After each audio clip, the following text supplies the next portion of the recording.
Assalamualaikum warahmatullahi wabarakatuh. Perkenalkan, saya Arif Ripaldi dengan NIM 19651061. Di sini saya akan menjelaskan penganggaran untuk perencanaan dan pengendalian. Perencanaan adalah pandangan ke depan untuk melihat tindakan apa yang seharusnya dilakukan agar dapat mewujudkan tujuan-tujuan tertentu. Penganggaran adalah penciptaan suatu rencana kegiatan dinyatakan dalam ukuran keuangan. Adapun kelebihan yang didapat dari anggaran: 1. Memaksakan para manajer untuk melakukan perencanaan. 2. Menyediakan informasi yang dapat digunakan memperbaiki pembuat keputusan. 3. Menyediakan standar untuk evaluasi kinerja. 4. Memperbaiki komunikasi dan koordinasi. Adapun suatu anggaran induk yaitu rencana keuangan komprehensif bagi organisasi secara keseluruhan.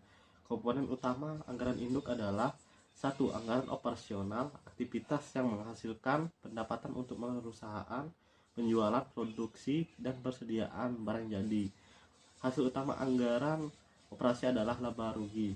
2. Anggaran keuangan, membuat rincian dari arus kas masuk dan keluar, serta posisi keuangan secara keseluruhan. Perkiraan aliran yang keluar dan masuk kas diperlihatkan dalam anggaran kas. Anggaran operasional terdiri dari perkiraan laporan laba rugi dan disertai dengan laporan pendukung sebagai berikut. 1. Anggaran penjualan, proyeksi yang memuat perkiraan penjualan dalam unit dan uang yang telah disetujui oleh komite anggaran. 2. Anggaran produksi, menjelaskan beberapa banyaknya unit harus diproduksi untuk memenuhi kebutuhan penjualan dan memenuhi kebutuhan persediaan akhir. Adapun rumusnya yaitu unit yang diproduksi sama dengan penjualan yang diharapkan unit ditambah persediaan akhir per unit dikurang persediaan awal per unit. 3. Anggaran bahan baku langsung, merupakan anggaran pembelian dan bergantung pada penggunaan bahan dalam produksi, kebutuhan persediaan bahan baku yang digunakan. 4. Anggaran tenaga kerja langsung, anggaran ini menunjukkan total jam kerja langsung yang diperlukan dan biaya yang terkait untuk membuat sejumlah unit produk dalam suatu anggaran produksi. 5. Anggaran overhead, menunjukkan biaya yang diharapkan dari semua komponen produksi tak langsung. 6. Anggaran beban penjualan dan administrasi, menjelaskan tentang pengeluaran yang direncanakan untuk kegiatan non-produksi sebagai hal dengan overhead, beban penjualan, dan administrasi dapat dibagi menjadi komponen tetap dan variabel. 7. Anggaran persediaan akhir. Jadi anggaran ini memberikan informasi yang diperlukan untuk menyusun neraca dan juga merupakan masukan penting dalam penyusunan harga pokok. 8. Anggaran harga pokok penjualan merupakan harga yang diharapkan untuk barang yang dijual laporan. Ini terakhir sebelum membuat laporan laba rugi. Penggunaan anggaran untuk evaluasi kinerja. Anggaran merupakan alat pengendalian suatu perusahaan yang bermanfaat untuk keperluan suatu perusahaan. Perlu diperhatikan dua hal penting, yaitu menentukan bagaimana jumlah yang dianggarkan serta membandingkan dengan hasil yang aktual dan mempertimbangkan dampak pada anggaran ini terhadap manusia. Anggaran statik saran yang dibuat berdasarkan tingkat aktivitas yang sudah ditentukan. Karena anggaran statik tergantung pada tingkat aktivitas tertentu, anggaran ini tidak begitu berguna bila digunakan untuk menyusun laporan kinerja.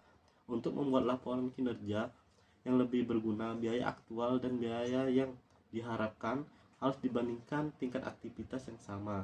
Anggaran fleksibel, anggaran yang memiliki atau menjadikan suatu perusahaan kemampuan untuk menghitung biaya yang diharapkan selama rentan aktivitas. 3. Kegunaan utama, dapat digunakan untuk menyusun anggaran sebelum adanya tingkat aktivitas yang diharapkan, dapat digunakan untuk menghitung berapa biaya yang harus dikeluarkan pada tingkat aktivitas tertentu aktual, dapat membantu para manajer menghadapi ketidakpastian dengan melihat hasil yang diharapkan pada berbagai tingkat aktivitas.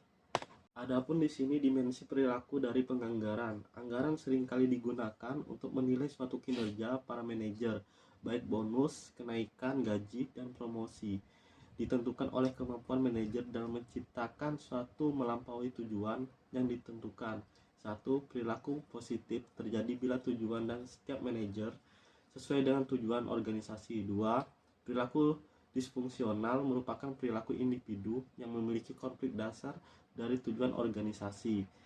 umpan balik terhadap kinerja secara berkala dengan memberikan laporan penilaian kinerja secara berbeda dalam waktu menjadikan mereka mengetahui keberhasilan upaya yang dilakukan, dapat mengambil tindakan korektif dan mengubah rencana bila perlu.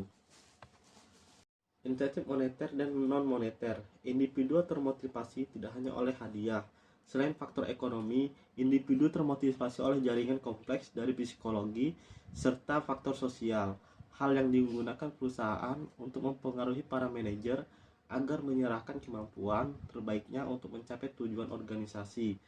Adapun jenis-jenis anggaran lainnya, anggaran untuk perusahaan jasa dan pedagang. Pada perusahaan jasa yang mencari laba, anggaran penjualan juga merupakan anggaran produksi.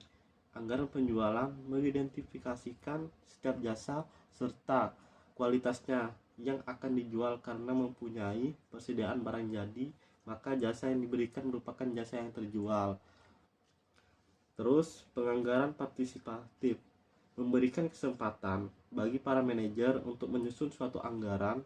Dalam hal ini, penekanan dilakukan pada penemuan tujuan secara umum, bukan pada setiap anggota. Penganggaran partisipatif memiliki 3 masalah, yaitu yang satu, penetapan standar yang dapat terlalu tinggi ataupun terlalu rendah. 2, memasukkan stak dalam anggaran, mengamankan anggaran. 3, partisipasi semu.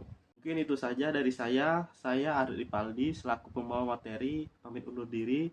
Wabillahi taufiq wal hidayah. Wassalamualaikum warahmatullahi wabarakatuh.